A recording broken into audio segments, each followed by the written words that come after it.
Atos capítulo 24. Por isso, também me esforço por ter sempre consciência pura diante de Deus e dos homens. Versículo 16. Existem muitas seitas espalhadas pelo mundo. Chama-se seita a um ajuntamento de pessoas que diverge ou se afasta de um determinado grupo principal. Dada a perseguição sofrida pelos próprios judeus, os cristãos judeus tinham de se reunir em pequenos grupos, de casa em casa. Foi participando de uma cerimônia de purificação, segundo a lei judaica, que Paulo foi arrastado pelos judeus para fora do templo e espancado covardemente.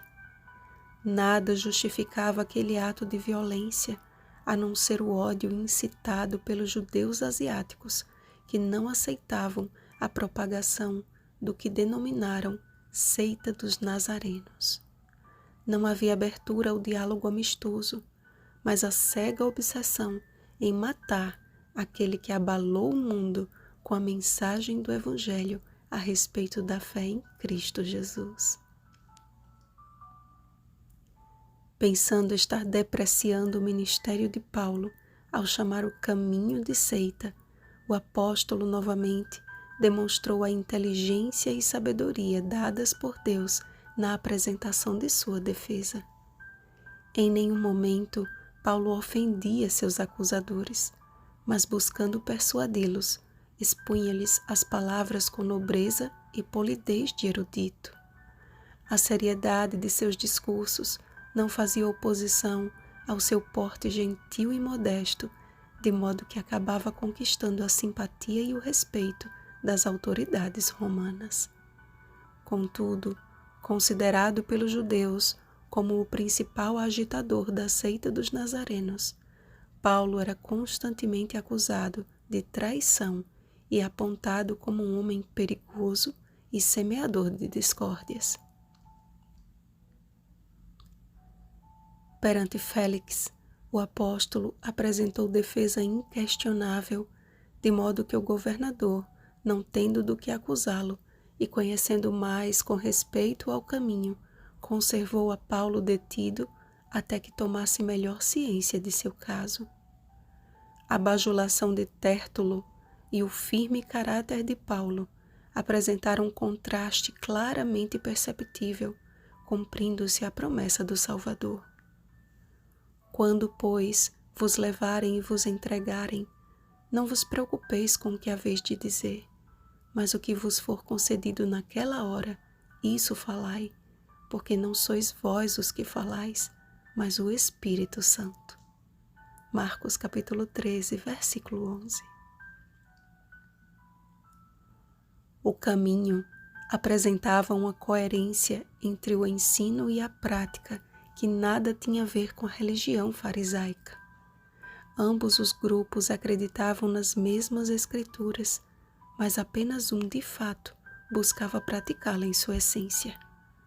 O esforço de Paulo por manter a consciência pura diante de Deus e dos homens não era mediante a apresentação de salvação por obras, mas pela fé em Cristo, que mediante o Espírito Santo o conduzia às boas obras. Ele quis dizer que procurava viver piedosamente as verdades da palavra de Deus e que tudo o que fizera em Jerusalém fora simplesmente observar a lei com inteireza de coração, a fim de evitar dissensões e não de provocá-las. O estudo deste episódio deve causar em nós dois tipos de questionamentos. Minha fé está de acordo com a lei e nos escritos dos profetas? Tenho me esforçado por ter sempre consciência pura diante de Deus e dos homens? Pouco importa para Deus se a nossa fé é chamada de seita ou algo semelhante. Hoje, alguns chamam de seita a Igreja Adventista do Sétimo Dia. Mas assim como o Espírito Santo foi concedido a Paulo e aos demais apóstolos, a sua concessão possui uma condição. Ora, Nós somos testemunhas destes fatos, e bem assim o Espírito Santo, que Deus outorgou aos que lhe obedecem. Atos capítulo 5, versículo 32.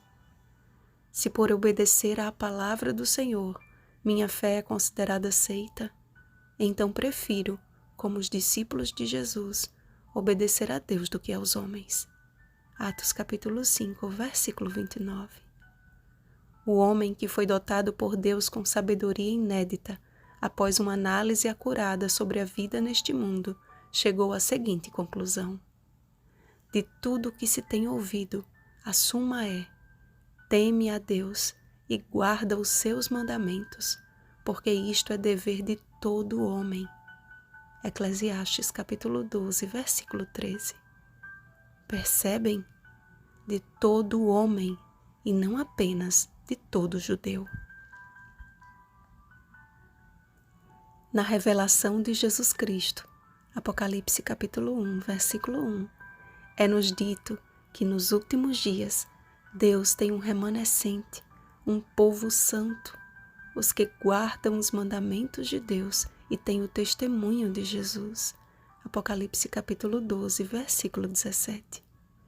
Ora, se o Espírito Santo é concedido aos que obedecem a Deus, como conservar uma consciência pura enquanto negligenciam as verdades eternas das Escrituras?